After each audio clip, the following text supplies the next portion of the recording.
بسم اللہ الرحمن الرحیم۔ السلام علیکم دوستو، اردو معلومات ٹی وی میں ایک نئی ویڈیو کے ساتھ حاضر ہوں۔ ویڈیو شروع کرنے سے پہلے آپ سے گزارش ہے کہ آپ ہمارا چینل سبسکرائب کر لیں اور سبسکرائب کے بٹن کے ساتھ گھنٹی کے نشان پر کلک کریں تاکہ آپ کو ہماری نئی آنے والی ویڈیو کے متعلق نوٹیفیکیشن ملتا رہے۔ دوستو، روس ٹوٹا تو امریکہ کو دنیا کا سپر پاور ہونے کا موقع مل گیا۔ روس کو ٹکڑوں میں بکھیرنے میں 90% کردار پاکستان کا تھا۔ گویا امریکہ کو دنیا کا سپر پاور بنانے میں پاکستان کا اہم کردار تھا۔ عالمی تھانے دار بننے کے بعد امریکہ کو انکساری، تحمل اور برداشت سے کام لینا چاہیے تھا، لیکن اس نے پوری دنیا کو اپنے اشارے پر چلانے کی کوشش کی۔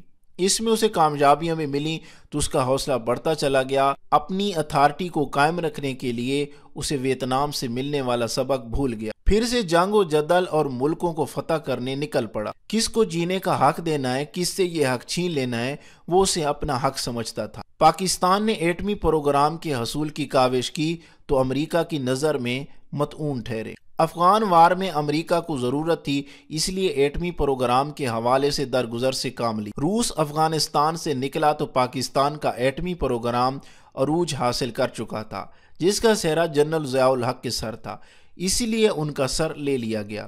امریکہ کے تن بدن میں پاکستان کے ایٹمی پروگرام پر آگ لگی تھی۔ 28 مئی 1998 کے دھماکوں نے تیل چھڑک کر اس آگ کو مزید بھڑکا دیا۔ امریکہ کو امید تھی کہ کبھی تو اس کی مرضی کی حکومت آئے گی جو ایٹمی اثاثے اس کے قدموں میں ڈھیر کر دے گی۔ اس کی امیدوں پر پانی یوں پھر گیا کیونکہ ایٹمی اثاثوں پر مکمل کنٹرول فوج کے پاس ہے۔ یہی امریکہ اور اس کے حامی یا اتحادی ممالک کا دکھ ہے۔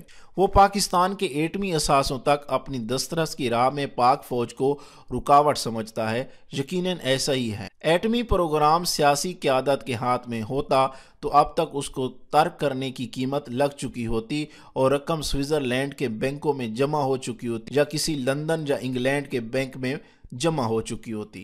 امریکہ اس رکاوٹ کو ہٹانے کے لیے سرتوڑ کوشش کرتا ہے۔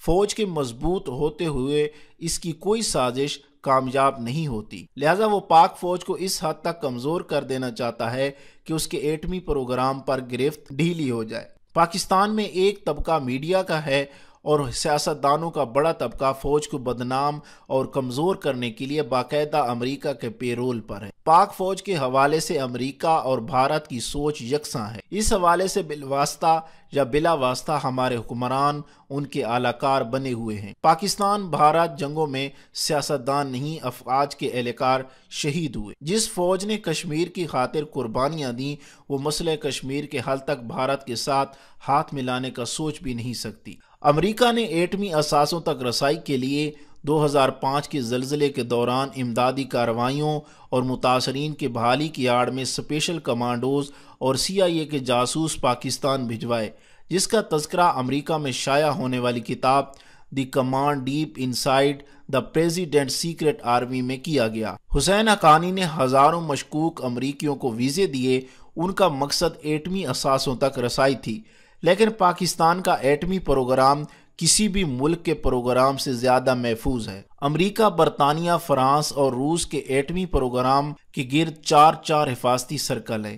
پاکستان کے پروگرام کے گرد 5 سائنسدان، انجینئر، انٹیلیجنس، فوج، انتظامیہ۔ اگر سر توڑ کوشش کے باوجود امریکہ کے ماہر دہشت گرد اس تک نہیں پہنچ سکے تو اور کوئی بھی کبھی نہیں پہنچ سکتا۔ اللہ تعالیٰ سے دعا ہے کہ اللہ تعالیٰ پاک فوج، ISI اور پاکستان کو اپنی حفاظت میں رکھے۔